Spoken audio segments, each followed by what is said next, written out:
Hey hello welcome to chemistry. कैसे हैं आप? सो देखिए, कॉन्सेप्ट इन शॉर्ट्स के इस वीडियो में हम बात करेंगे लॉ ऑफ रेसिप्रोकल प्रोपोर्शन के बारे में, जो कि मोल कॉन्सेप्ट या some basic concept of chemistry का एक टॉपिक है। बहुत सारे स्टूडेंट्स को इसके ऊपर कंफ्यूजन क्रिएट होता है कि ये बेसिकली ये क्या है। तो इसको हम कॉन्सेप्ट पहले समझेंगे और एक न्यूमेरिकल के थ्रू इसको समझने की हम कोशिश करेंगे। See basically law of equivalent या लॉ ऑफ रेसिप्रोकल या लॉ ऑफ कंबाइनिंग प्रोपोर्शन कहो आप इसे, ये तीन अलग अलग नामों से जाना जाता है। बेसिकली ये क्या कहता है आपसे कि अगर मान लीजिए मेरे पास तीन अलग अलग एलिमेंट हैं, एक एलिमेंट ए है, एक एलिमेंट बी है और एक एलिमेंट मेरे पास सी है। लेट अस से अगर मैं आपसे कहता हूं सी ए के साथ भी कंबाइन होता है और ए सी बनाता है, सी बी के साथ भी कंबाइन होता है और बी सी बनाता है। हम सी का वेट कांस्टेंट रखेंगे, ठीक है। लेट अस से इसका वेट एक्स है, तो एक्स अमाउंट सी का जो एक्स वजन है, एक्स अमाउंट वो कंबाइन हो रहा है ए के किसी पर्टिकुलर अमाउंट के साथ। लेट अस से हम इसका वजन जो है वो ए रख लेते हैं और एक्स का सेम अमाउंट वो कंबाइन हो रहा है बी के साथ। लेट अस से हम उसका वजन जो है वहां पर हम बी रख लेते हैं। तो अब देखो, x का सेम अमाउंट ऑफ वजन जो था वो a के साथ कंबाइन हो रहा है और x का सेम अमाउंट ऑफ वजन जो था वो b के साथ भी कंबाइन हो रहा है। तो कल को a और b अगर कंबाइन होंगे तो वो किस रेशियो में कंबाइन होंगे? तो जिस रेशियो में a का वजन x के साथ कंबाइन हुआ और b का वजन x के साथ कंबाइन हुआ, तो a और b भी उसी वेट रेशियो में एक दूसरे के साथ कंबाइन होंगे। अब इसको एक एग्जांपल के थ्रू समझने की कोशिश करते हैं, जिसमें मैं तीन अलग अलग एग्जांपल्स लेके आया हूं। ये तीनों एग्जांपल से आपको समझ में आएगा, फिर इसके बाद हम एक न्यूमेरिकल भी इसका सॉल्व करके देखेंगे ताकि कॉन्सेप्ट आपको अच्छे से समझ में आ जाए। ये थ्योरी मैंने लिख दी, आप इसको बाद में देख सकते हो। सी आपको पता है कॉम्पिटिटिव एग्जाम्स में जब आप एंट्रेंस एग्जाम की तैयारी करते हो तो डेफिनेशन वगैरह आपसे कोई नहीं पूछता, तो ये सब डेफिनेशन जो है वो सिर्फ रीड करके समझने के लिए होता है। आपको कॉन्सेप्ट समझ में आ जाएगा तो ये रीड करने की जरूरत भी नहीं पड़ेगी, ठीक है। अब जैसे मुझे पता है हाइड्रोजन जो है वो सल्फर के साथ भी रिएक्ट करता है और हाइड्रोजन जो है वो ऑक्सीजन के साथ भी रिएक्ट करता है। लेट अस से मुझे ये नहीं पता कि सल्फर और ऑक्सीजन किस रेशियो में रिएक्ट करेंगे, मुझे पता करना है। तो मुझे पता है हाइड्रोजन सल्फर के साथ रिएक्ट करता है, H2S बनाता है। यहाँ पे 2 gram hydrogen will combine with 32 gram sulphur. इसके लिए आपको ये नॉलेज होनी चाहिए कि हाइड्रोजन का मोलार मास कितना होता है और सल्फर का मोलार मास कितना होता है। हाइड्रोजन का मोलार मास 1 होता है, सल्फर का मोलार मास 32 होता है और ऑक्सीजन का मोलार मास जो होता है वो 16 होता है। तो अगर H2 है यानी 2 मोलार मास होगा और सल्फर एक ही प्रेजेंट है यानी 32 होगा।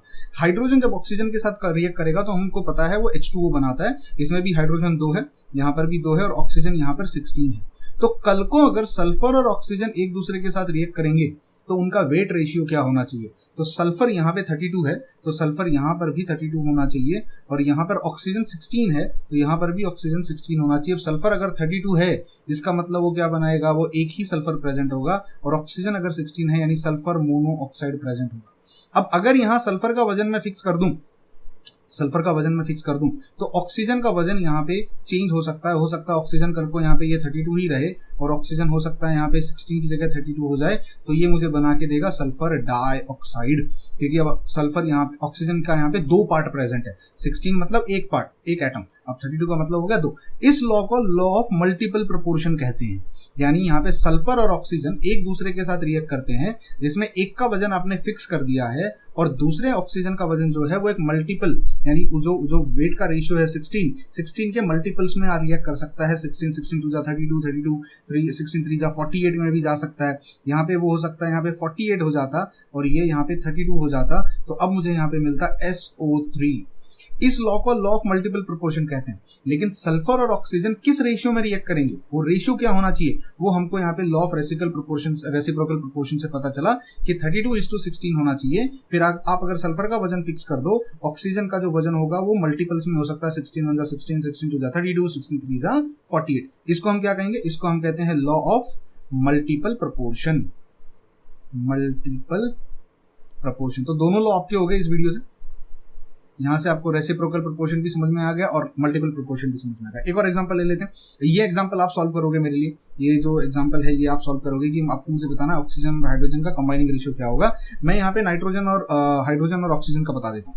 देखो, यहाँ पे मुझे पता है नाइट्रोजन और हाइड्रोजन जब रिएक्ट करेंगे तो NH3 बनाएंगे, हाइड्रोजन और ऑक्सीजन जब रिएक्ट करेंगे तो H2O बनाएंगे, ठीक है। अब नाइट्रोजन यहाँ जब है, देखो NH3 बनाएगा तो नाइट्रोजन का मोलार मास हमारे पास 14 होता है, ऑक्सीजन का हमारे पास 16 होता है, तो नाइट्रोजन यहाँ पे 14 प्रेजेंट है और हाइड्रोजन यहाँ पर 3 ग्राम प्रेजेंट है, ठीक है। हाइड्रोजन का 3 पार्ट प्रेजेंट है, एक हाइड्रोजन का मोलार मास 1 होता है मतलब 1 पार्ट। यहाँ पे वाटर है, वाटर का यहाँ पे मेरे पास हाइड्रोजन का 2 पार्ट प्रेजेंट है क्योंकि एक हाइड्रोजन 1 होता है और ऑक्सीजन का यहाँ पर 16 पार्ट प्रेजेंट है। अब देखो दिक्कत कहाँ से आ रही है, यहाँ पर हमने देखा कि एटलीस्ट हाइड्रोजन यहाँ पे फिक्स था, हाइड्रोजन यहाँ पे फिक्स था। फिर हमने सल्फर का देखा और हमने ऑक्सीजन का देखा। सल्फर का 2 ग्राम के साथ कितना रिएक्ट कर रहा था, 32।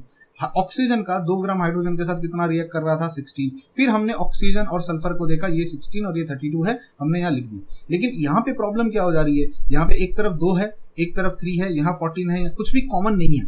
अब हम इसको कॉमन बनाएंगे। कॉमन कैसे बनाएंगे, हम एक काम करेंगे, इसको मल्टीप्लाई कर देंगे, इसको मल्टीप्लाई कर देंगे, पूरे रेशियो को इसको मल्टीप्लाइड बाय 2 कर देंगे और इस पूरे रेशियो को मल्टीप्लाइड बाय 3 कर देंगे। इससे फायदा क्या होगा पता है, हाइड्रोजन जो यहाँ पे 3 प्रेजेंट था, अब वो यहाँ पे हो जाएगा 6 और यहाँ पे जब आप 14 2 सा लोगे तो ये कितना हो जाएगा, 28 हो जाएगा। ठीक है, यहाँ पे जब आप 3 से मल्टीप्लाई करोगे तो हाइड्रोजन कितना हो जाएगा, 6 हो जाएगा और 16 3 सा यहाँ पर मेरे पास 48 आएगा। अब देखो मेरे पास मुझे एक चीज कॉमन दिखाई दे रही है और वो क्या दिखाई दे रही है, यहाँ पे हाइड्रोजन मेरे पास 6 हो गया है, यहाँ पर भी हाइड्रोजन मेरे पास 6 हो गया। मतलब अब मेरा नाइट्रोजन और ऑक्सीजन जब कंबाइन करेगा तो वो किस रेशियो में कंबाइन करेगा, नाइट्रोजन और ऑक्सीजन जब कंबाइन करेगा, देखो मैंने कॉमन किया है, पहले हाइड्रोजन का वजन दोनों केसेस में कॉमन किया है, ये समझ लेना। बहुत सारे स्टूडेंट नीट जेईई की जब तैयारी करते हैं तो ये चीजें समझ नहीं पाते कि हमको एटलीस्ट एक एलिमेंट का वजन कांस्टेंट या कॉमन रखना है। ठीक है, तो यहाँ पे नाइट्रोजन का 28 पार्ट आना चाहिए और ऑक्सीजन का कितना पार्ट आना चाहिए, ऑक्सीजन का 48 पार्ट आना चाहिए। इस हिसाब से तो नाइट्रोजन का 28 पार्ट प्रेजेंट है, यानी 28 ग्राम प्रेजेंट है, 2 पार्ट प्रेजेंट है, यानी ये हो जाएगा N2 और ऑक्सीजन 48 प्रेजेंट है, जैसे यहाँ पे 48 था तो ये हो जाएगा O3, N2O3 मॉलिक्यूल बनेगा। आई होप यहाँ तक लॉजिक समझ में आया। अब इसके बाद आप ये मैग्नीशियम, ऑक्सीजन और हाइड्रोजन का आप देखोगे, मैग्नीशियम का मोलार मास होता है 24, ऑक्सीजन का मोलार मास होता है 16, हाइड्रोजन का मोलार मास होता है 1। मैग्नीशियम ऑक्साइड एक कंपाउंड बनता है, MgH2 दूसरा कंपाउंड बनता है। आपको ऑक्सीजन और हाइड्रोजन का कंबाइनिंग रेशियो मुझे बताना है। समझ में आया? तो यहाँ पे हमारी थ्योरी खत्म हो जाती है। अब देख लेते हैं इसके ऊपर किस तरीके के क्वेश्चंस बनते हैं। एक क्वेश्चन मैं आपके लिए ले रहा हूँ, हम प्रैक्टिस करके देखते हैं आपको समझ में आया है कि नहीं आया। अब देखिए आपके सामने एक क्वेश्चन है, यही हमने एग्जांपल लिया है नाइट्रोजन, हाइड्रोजन और ऑक्सीजन का। अब यहाँ पे अपने को वेरीफाई करने के लिए कहा गया है। देखो क्वेश्चन क्या है, ammonia contains 82.35% of nitrogen and 17.65% of hydrogen. मतलब मेरे पास NH3 है, NH3 के अंदर जो नाइट्रोजन होता है उसका परसेंटेज दिया हुआ है 82.35% दिया हुआ है और हाइड्रोजन का जो परसेंटेज दिया हुआ है, हाइड्रोजन का जो परसेंटेज है वो 17.65%। ठीक है, फिर वाटर कंटेन्स, आपके पास एक तरफ पानी दिया हुआ है, water contains 88.90% of oxygen. Oxygen जो यहाँ पर है वो 88.90% है। ठीक है, परसेंटेज के टर्म्स में है, सब कुछ याद रखना। एंड हाइड्रोजन को दिया हुआ 11.10, हाइड्रोजन दिया हुआ है 11.10%। ठीक है, उसके बाद नाइट्रोजन ट्राई ऑक्साइड मेरे पास N2O3 है। इसमें उन्होंने कहा है कि नाइट्रोजन कंटेन्स इतना ऑक्सीजन है, 63.15% ऑक्सीजन है, 63.15% ऑक्सीजन दिया हुआ है और नाइट्रोजन का परसेंटेज कितना दिया हुआ है, ऑक्सीजन नाइट्रोजन का 36.85% इसका दिया हुआ है। अब उन्होंने क्वेश्चन में पूछा है, show that calculation from this data which laws of chemical combination is verified. आपको ये बताना है क्या ये लॉ ऑफ केमिकल कॉम्बिनेशन को वेरीफाई करता है। अब वेरीफाई करता है का मतलब क्या होता है, देखो अगर आप लोगों को लॉ ऑफ रेसिप्रोकल प्रोपोर्शन समझ में आया तो हमको ये समझ में आ गया होगा, हाइड्रोजन का वजन अगर मैं फिक्स कर दूं, ठीक है, अगर हाइड्रोजन का वजन x है, ठीक है, तो x कितने ग्राम नाइट्रोजन के, नाइट्रोजन का कितना पार्ट यहाँ प्रेजेंट है और वही x कितने ऑक्सीजन के साथ रिएक्ट कर रहा है।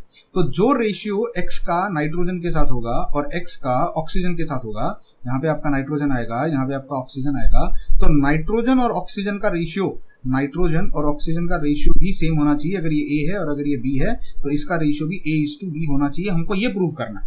ठीक है, अब सबसे पहले तो मुझे एक बात बताओ, नाइट्रोजन और ऑक्सीजन में नाइट्रोजन का परसेंटेज ये है और ऑक्सीजन का परसेंटेज ये है। ठीक है, ये इन्होंने इसका परसेंटेज दिया। अब इस परसेंटेज का मतलब आप इसका रेशियो निकाल लो, इसका कंबाइनिंग रेशियो निकाल लो। कंबाइनिंग रेशियो कितना निकल के आएगा, 36.85 डिवाइडेड बाय इज टू 63.15 है। एक काम करते हैं, हम यहाँ पे इसको, सबसे छोटा नंबर कौन सा, सबसे छोटा नंबर तो यही है ना, ये नंबर है मेरा, तो ये हो जाएगा 1:, अगर इसको इससे डिवाइड कर दूं 36.685 को इसी से डिवाइड कर दूं और इसको भी 36.85 से डिवाइड कर दूं, तो मुझे बताओ आंसर कितना निकल जाएगा। ये तो आपका आंसर हो जाएगा 1। मैं कैलकुलेटर यूज कर रहा हूँ, फटाफट बता दें। 63.15 को मैं मुझे डिवाइड करना है 36.85 से, इसका आंसर आएगा 1.71। ये इनका कंबाइनिंग रेशियो है, नाइट्रोजन और ऑक्सीजन का कंबाइनिंग रेशियो दिया है। मतलब जब नाइट्रोजन का 1 पार्ट होगा तब ऑक्सीजन का 1.7 पार्ट प्रेजेंट होगा।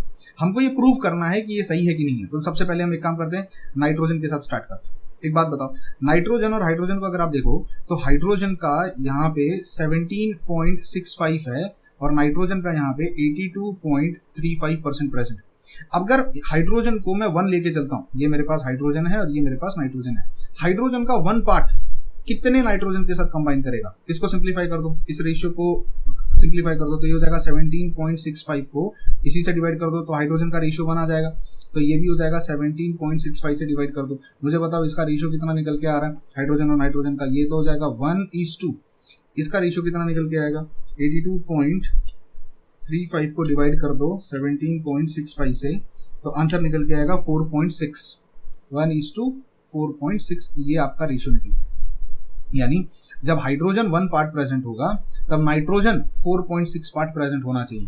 ठीक है, जब ये 17 होगा तो ये 82 होगा, ये 17 और ये 82 यानी 1 और 4.6 का होगा। सेकेंड पार्ट में बात है वाटर की बात करते हैं, हम पानी की बात करते हैं। पानी में 11.10, यहाँ पे आपके पास हाइड्रोजन है और यहाँ पे आपके पास ऑक्सीजन है। हाइड्रोजन है 11.10 और ऑक्सीजन है 88.90। अब फिर से सेम काम करते हैं, हाइड्रोजन को हम 1 करते हैं। 1 कैसे करोगे? उसी को उसी से डिवाइड कर दो, 11.10 कर दो, यहाँ पर भी 11.10 कर दो, तो मुझे बताओ इसका रेशियो कितना आएगा? ये रेशियो 1 हो जाएगा, इसका डिवीजन 1 हो जाएगा और इसका रेशियो 11 8 जा 88 होता है। तो इस डिवाइड करके देख लेते हैं, 88.90 डिवाइडेड बाय 11.10 आंसर निकल के आएगा 8। यहाँ पे आंसर निकल के आएगा 8। मतलब क्या हो गया? अगर हाइड्रोजन का एक पार्ट है वो नाइट्रोजन के इतने पार्ट के साथ कंबाइन करता है और हाइड्रोजन का जो एक पार्ट है वो ऑक्सीजन के इतने पार्ट के साथ कंबाइन करता है, तो अगर हमारा लॉ ऑफ रेसिप्रोकल प्रोपोर्शन सही है तो नाइट्रोजन और ऑक्सीजन को किस पार्ट में कंबाइन करना चाहिए? नाइट्रोजन का 4.6 पार्ट होना चाहिए और ऑक्सीजन का कितना पार्ट होना चाहिए? ऑक्सीजन का 8 पार्ट होना चाहिए। आई होप लॉजिक समझ में आया। 4.6:8 पार्ट में नाइट्रोजन और ऑक्सीजन कंबाइन करना चाहिए।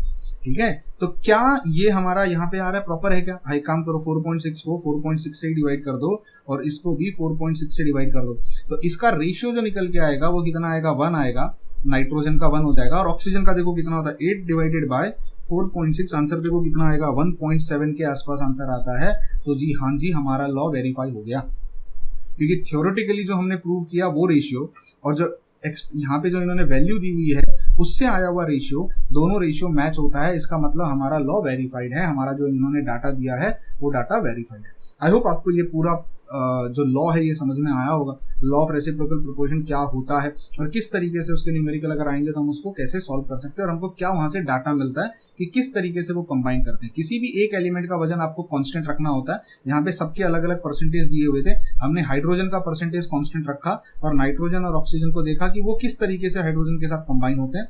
जिस रेशियो में नाइट्रोजन और ऑक्सीजन कंबाइन हो रहा होगा उसी रेशियो को हमने यहाँ पे ले लिया, उसको और सिंप्लीफाई कर दिया, सिंप्लीफाई करके हमको ये रेशियो मिला। यही रेशियो हमको उसके गिवन वैल्यू से भी समझ में आ रहा था, गिवन वैल्यू से भी आ रहा था। इससे हमको ये प्रूव होता है कि हमारा जो लॉ है ये वेरीफाइड है। उम्मीद करता हूँ ये वीडियो समझ में आया होगा, यहाँ से जो पढ़ा है वो समझ में आया होगा। ऐसे ही और बहुत सारे वीडियोस देखने के लिए अगर आप चैनल पे फर्स्ट टाइम आए हो तो प्लीज चैनल को सब्सक्राइब कर दीजिए, बेल आइकन बटन को दबा दीजिए और अगर वीडियो अच्छा लगा होगा तो लाइक कर दीजिए एंड जाते जाते इस चैनल का लिंक, इस वीडियो का लिंक आप अपने फ्रेंड्स के साथ शेयर कर सकते हैं। मिलते हैं अगले वीडियो में, till then bye bye, take care and God bless you.